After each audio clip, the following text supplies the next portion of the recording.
Major funding for KPBS Evening Edition has been made possible in part by Bill Howe Family of Companies, providing San Diego with plumbing, heating, air, restoration, and flood services for over 45 years. Call 1-800-BILL-HOWE or visit BillHowe.com. And by the Conrad Trebas Foundation, Darlene Marco Shiley, and by the following.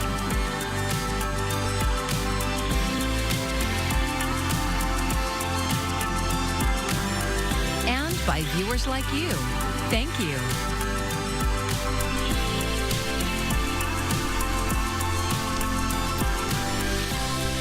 Good evening. I'm Maya Trabulsi, and thank you for joining us. A coalition of environmental groups and elected officials joined forces today to launch a new campaign against offshore oil drilling. KPBS reporter Alexander Nguyen was there for the unveiling of a new... That's the billboard behind me. It shows an oil rig at sunset at the beach with the message, enjoy your sunset, stop offshore drilling. The Sierra Club and Wild Coast was joined by elected officials from San Diego's coastal communities for the unveiling. They say oil drilling will threaten California's coastal ecosystems, communities, and industries that depend on a healthy ocean. In November, the Trump administration announced a plan for new oil drilling off the coast of California and Florida for the first time in decades. Wild Coast Executive Director Serge Dedina knows firsthand how pollution destroys the local economy. He's the former mayor of Imperial Beach. Coronado and Imperial Beach are being devastated by repeated beach closures from toxic waste and pollution, and that's something we can't afford to happen to the rest of San Diego. And if an oil spill happened, that would mean the end of literally thousands of jobs in San Diego. Whale and dolphin watching boat captain Russell Demore says, besides the devastation to marine life, there's also a human cost to oil spills. And a complete die-off that would threaten to close industries that depend on daily activity. Sport fishing boats don't go out on Saturday, Sunday. They go out 7 days a week to pay the crew, to pay their families, to keep the boat running. Captain Russell says these families can't survive a prolonged shutdown, and offshore drilling could affect the $15 billion California coastal economy.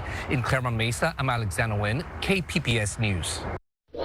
Clouds are increasing. The wind's picking up as well. We're going to have an active weekend with some rain showers around. I know it's kind of ill-timed here, falling on a Saturday night and Sunday morning with some rain around. But overall, we take it as a bit of a win, at least when it comes to our rain budget and mitigating any fire danger in the short term. Tonight, though, a lot of clouds. Temps falling into the 50s, low 60s along the coastline, a little cooler into Mount Laguna. Wind advisories are in effect. We'll have a complete look at the forecast coming up. A new round of talks for ending the Iran conflict could happen soon. Top Pentagon officials gave an update today as the economic toll of the war weighs on companies and consumers around the world. Karen Kafa reports from Washington. Defense Secretary Pete Hegseth on Friday echoing President Donald Trump's new timeline for an end to the war with Iran. President Trump said it again yesterday. We have all the time in the world. Hegseth also taking aim at European allies for not helping the U.S. effort enough. They need the Strait of Hormuz much more than we do, and might want to start doing less talking and having less fancy conferences in Europe and get in a boat. The European Union, which doesn't produce oil on the large scale of the U.S., unveiled emergency measures this week as soaring energy costs pressure the bloc's economy. And the Strait of Hormuz remains closed for shipping amid the U.S.-Iran standoff. But U.S. consumers and companies are taking a hit. Grocery prices, electricity bills, it's all being impacted by this closure of the strait. From airlines struggling with skyrocketing jet fuel costs to businesses importing goods from Asia, where factories are seeing a shortage of supplies. Meanwhile, AAA said the nationwide average for a gallon of gas ticked up to $4.06 Friday. People rely on their vehicles. They need to fill up their tanks to get back and forth from work to home. It is putting an extreme burden on the American people, and this war needs to end now. Americans feel more negative about the overall economy and their personal finances now than they did in March, according to the University of Michigan's latest consumer sentiment reading released on Friday. In Washington, I'm Karen Kafa. California voters will decide in November whether to impose new voter identification and citizenship verification requirements. Local Republican State Assemblyman Carl DeMaio is among the ballot measure's supporters. It would require voters to present government-issued identification at the polls or provide identifying information when voting by mail. The measure would also require the state to issue voter identification cards upon request and mandate annual reports on voter citizenship verification rates. San Diego County voters will likely decide this November whether to make significant changes to county governance. For the latest Why It Matters segment, Voice of San Diego reporter Lisa Halverstadt explains what's being proposed.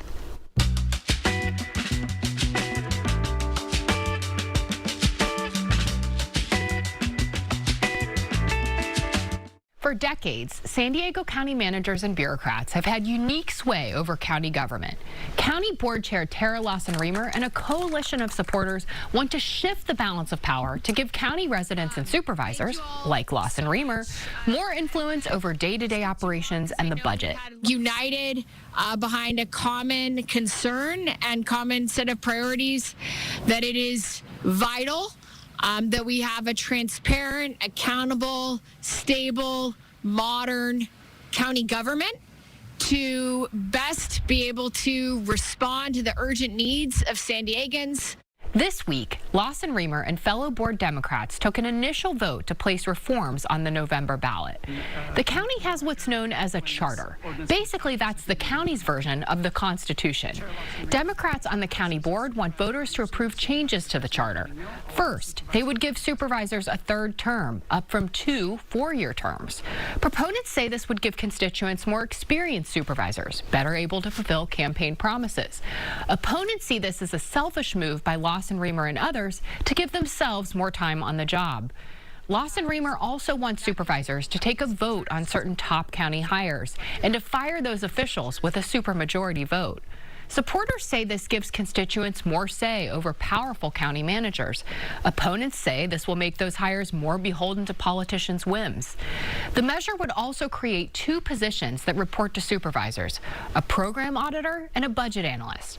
These proposals are more popular, even with opponents, but some argue these positions should be even more independent, reporting to constituents and perhaps even via elected positions. The proposal also calls for a new county ethics commission to investigate complaints against elected county officials.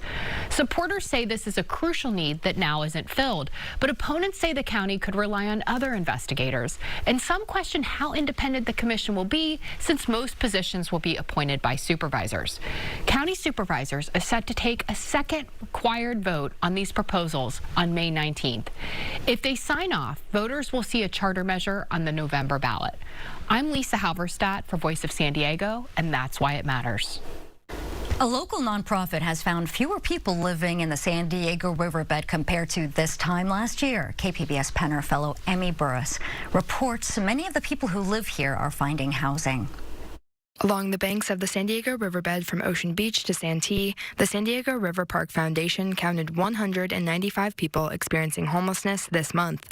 That's about 23% less people than were living unhoused here this time last year. The foundation's Clean River Program Manager, Rachel Downing, said this is the result of her team's daily work in the riverbed to connect people with service providers and clean up trash. If we want a healthy river, we have to make sure that nobody's living down here and disposing of their waste down here. However, we understand that everybody experiencing homelessness is living in a different situation, and they deserve our respect because they're part of our community. The census data is given to policymakers and service providers to advocate for more resources to the riverbed. One of these service providers for the city of San Diego is PATH. Their workers are also in the riverbed daily to get people housed. Jana Lee is the Associate Director of Programs. And so to bring that number down, yes, we're moving people out and we're getting them into the right places. Over the past year, Lee said PATH has helped permanently house 71 people from the riverbed. More went to temporary housing. She says unhoused census counts might not find everyone, and new people move in and out of the riverbed year-round. The River Park Foundation conducts counts in the spring and fall and assists in the winter point-in-time count. But with flooding in the fall and winter, Downing said the spring count is the most accurate view of how many people call the riverbed home. Emmy Burris, KPBS News. Public Matters is a partnership with KPBS, iNewsSource, and Voice of San Diego. You can see more of our stories at kpbs.org/publicmatters. Housing affordability in California improved slightly in 2025, but San Diego County remains among the least affordable markets statewide. That's according to a report released by the California Association of Realtors today. Per the report, 19% of California households earned enough income to purchase a median-priced home in 2025. That is up from 18% the previous year. But in San Diego, that number was just 17%. The statewide median price for a detached home was over $875,000. As with the San Diego Latino Film Festival, PAC Arts Spring Showcase is condensing its event to help you prepare for the intense 3-day weekend of Asian and Asian American cinema. We have KPBS arts reporter Beth Accomando with this preview. I'm here at UltraStar Cinema's Mission Valley at Hazard Center for the launch of Spring Showcase, and I'm here with PAC Arts Artistic Director Brian Hu. And Brian, I am wearing this shirt in protest of the fact that Mystery Kung Fu Theater is not a part of the showcase this year. What's up? I saw you walk into the theater. I saw you with the shirt. I knew you were going to ask me this. Mystery Kung Fu Theater is a long beloved tradition at the San Diego Asian Film Festival. Let's just say we want to keep the mystery going. We're dormant, we're in training, and we'll be back in November. All right, but you do have 3 outstanding documentaries this year, starting with tonight's Road to Sydney. And this is by a local filmmaker, Benito Bautista. Tell us about the film. Yeah, Benito we've been playing his films for, I don't know, like 20 years now. He's made documentaries, made fiction films.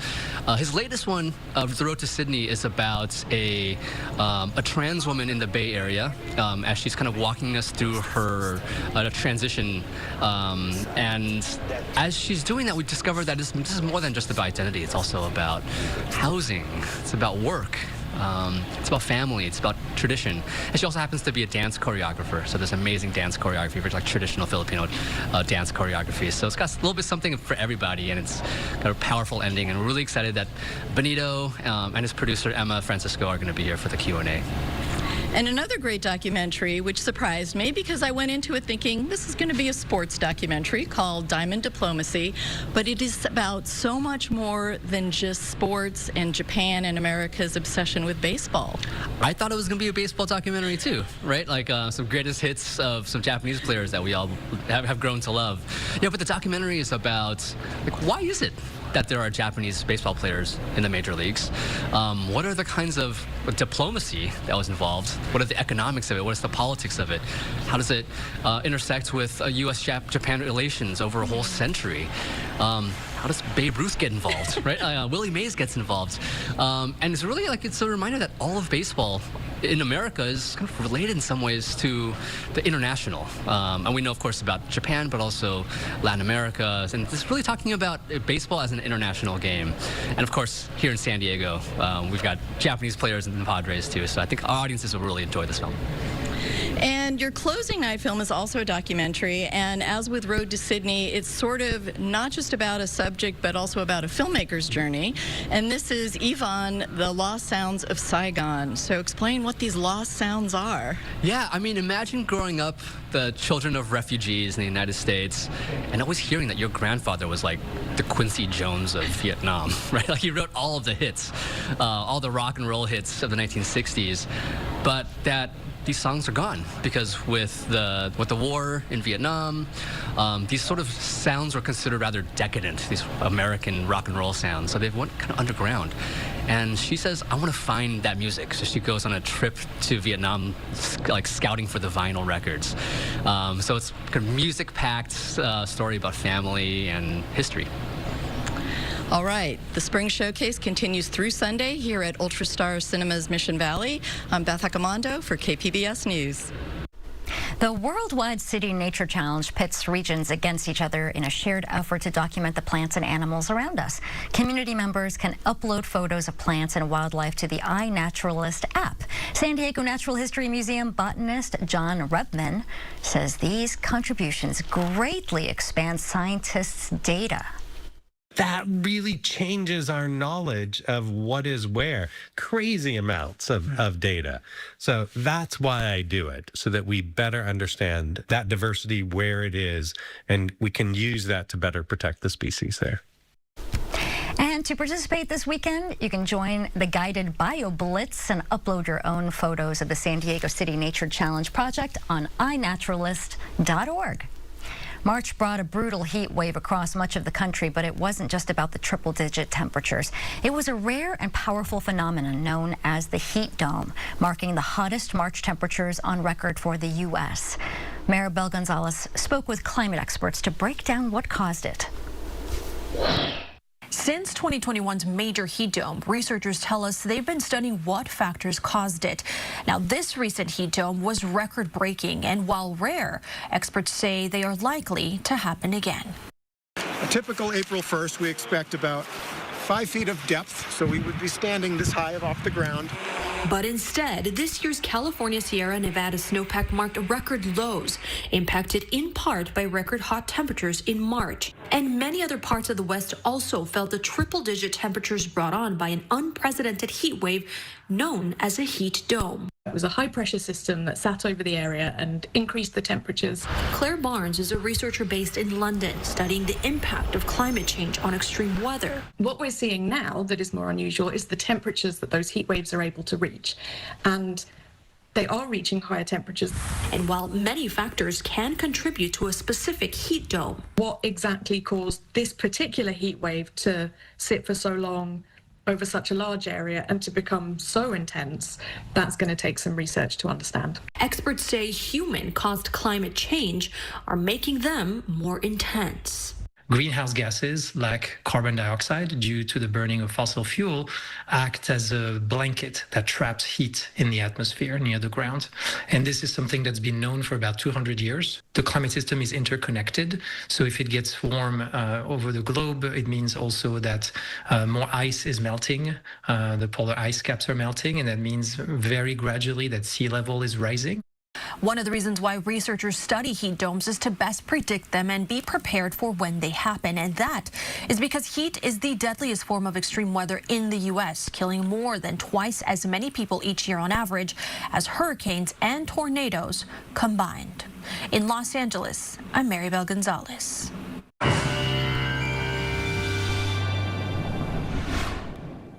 It's an active weather pattern. We have some showers holding on. What a difference compared to March, when a month ago, even maybe 5 or 6 weeks ago, it felt like the dry season was here. It was for a time, but it's not here to stay quite yet. The wet season has still kind of held on tough into April with some rain showers, and we're going to be dealing with some more rain showers into Southern California this weekend at times. Very breezy as well, increasingly windy. Spotty shower Saturday morning. Then some heavier showers may rotate through Saturday night into early Sunday. Low clouds lurk tonight, 61 your expected low. You can see some of the most widespread showers will be to our north and northeast, but there will be some moisture that sneaks in. And you can see we are going to be tracking some spotty sprinkles in the morning, a couple of brief showers around. Borrego Springs may stay dry there into the deserts, but it'll be a cooler day, a cloudy day with spotty showers. It'll get windy as well. The winds will pick up into the inland areas, especially into the canyons, the deserts as well, and any mountain pass travel here into areas off to the east are going to be windy. Wind advisory picks up starting at 2 p.m. Saturday, and that'll continue until 11 a.m. Sunday. So it's the middle of the weekend when we will be at our windiest. But here come those sprinkles late tonight into early Saturday. Initially, not a whole lot to track, but there will be some out there. You may need to use the wipers. But then look at this. How about this on Saturday night into early Sunday? Some peskier showers, even hints of snow up in the highest of elevations, but some heavier showers may rotate through the region, which is kind of a nice thing. I know it's not the best timing if you have outdoor plans this weekend, but again, it mitigates fire danger, and it does add to our rainfall budget. So here we have our Sunday forecast. Cool, some showers, especially early in the day. We stay cool on Monday. Some snow up into the northern part of the Great Basin. We're going to be cooler and drier come Monday here locally. So again, brief showers on Saturday. Some showers again Saturday night into early Sunday, and then we dry back out. with partly sunny skies. Then yet another chance for showers on Wednesday. Very late April, doing pretty well here for us with rainfall off and on. Saturday, there are the showers in inland areas. Lingering showers early Sunday morning, mostly cloudy, then drying quickly. But again, clouds will thicken at midweek. We got the chance for some showers again. Not a strong system, but something. In the mountains, here you are, cool and showery on Saturday. Maybe a lingering shower or sprinkled Sunday morning. A little bit less chilly into Tuesday. Still kind of cold compared to average for this time of the year. And then more showers return for Wednesday. This is an active forecast. Now, the deserts are a little more resistant to rainfall. We will see the wind here, though, all weekend. A breezy time. The wind picks up for the deserts. Wind advisories for some. A little warmer for Tuesday and relatively warm Wednesday before the clouds thicken back up. I'm AccuWeather meteorologist Jeff Cornish for KPBS News. I'm Jeff Bennett. Tonight on the NewsHour, new hopes for talks between the U.S. and Iran that could eventually lead to an end to the war. That's at 7 after Evening Edition on KPBS. And be sure to join us tonight for KPBS News This Week, where we revisit the most impactful and intriguing original reporting of the week. This Week airs every Friday at 8:30 here on KPBS. How will I spend my time after retirement?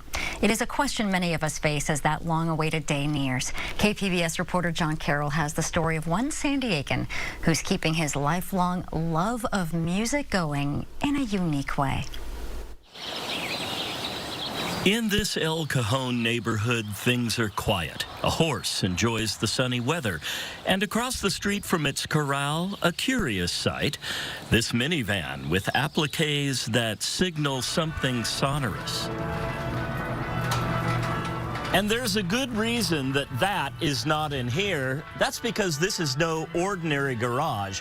This is a place where musical magic happens. After a number of auditions for the San Diego Symphony, I won a job as the fourth horn of the San Diego Symphony. That's Doug Hall. He played French horn in the San Diego Symphony for 36 years. He retired a couple of years ago, but French horns are still a huge part of his life.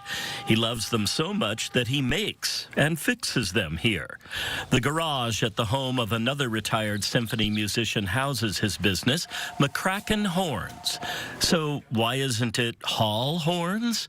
Well, it's named for George McCracken, a legendary designer and creator of brass instruments. It was like working with Leonard Bernstein in a French horn shop. I called George the Stradivarius of French horn making. I was with George McCracken in Virginia as an apprentice before I came to California. We built a lot of horns and I learned a lot. He was my teacher, mentor. So this is called a core solo. If you've ever wondered about how a French horn works, Hall's the man with the answers. It's a natural horn. It's a copy of a French instrument that was made in the 1800s.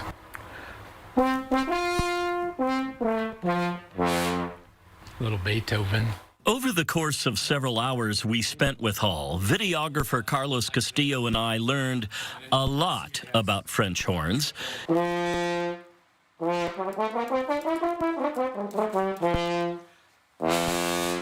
You'd be forgiven for thinking a French horn is a French horn, but there are actually myriad varieties, using metal bent into gentle curves, valves letting air in and out of here and there. So this is the next horn I'm working on. It's a triple horn. You can see 3 sets of tubing, and it'll have valve slides.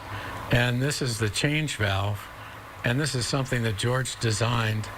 And you'll have one on this side and one on this side to send the air between this set, and then this set.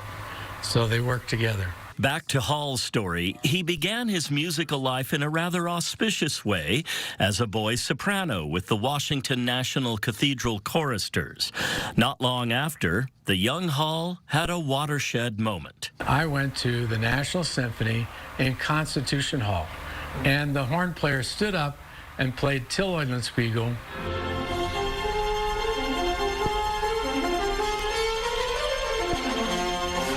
And I was like, oh, I want to do that. And the rest is history. Fast forward to Hall's apprenticeship with George McCracken, and his desire to play rather than fix and make horns was stirring. So he did something that would bring him to California and change his life. I missed playing my horn, and I sent a cassette tape to Leonard Bernstein, who hired me to be the principal horn of the LA Philharmonic Institute at the Hollywood Bowl. That led to stints with various orchestras in the West before he finally landed with the San Diego Symphony.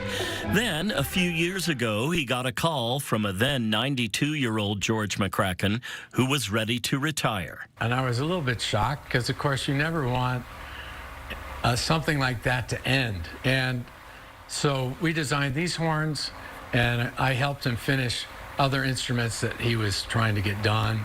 And then he said, "You got to buy the shop." And I'm like, okay. And I end up putting it all in a pod, a moving pod, and moved it here.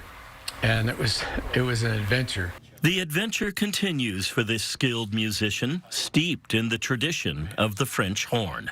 Most musicians are looking for a sound. How can they make the most beautiful sound that they possibly can? Of course, the French horn is one of the most beautiful instruments. It's very romantic.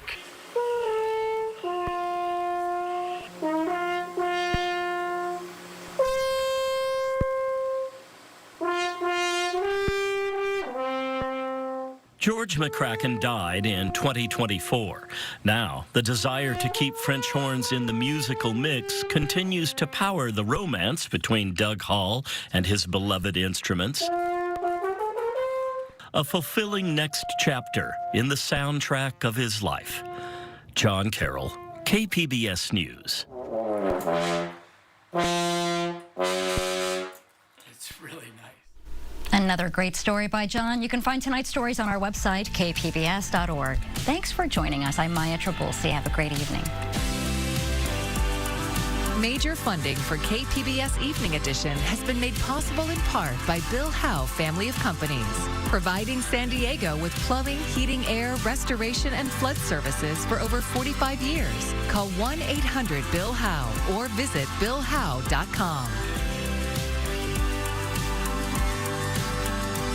And by the Conrad Previs Foundation, Darlene Marco Shiley, and by the following.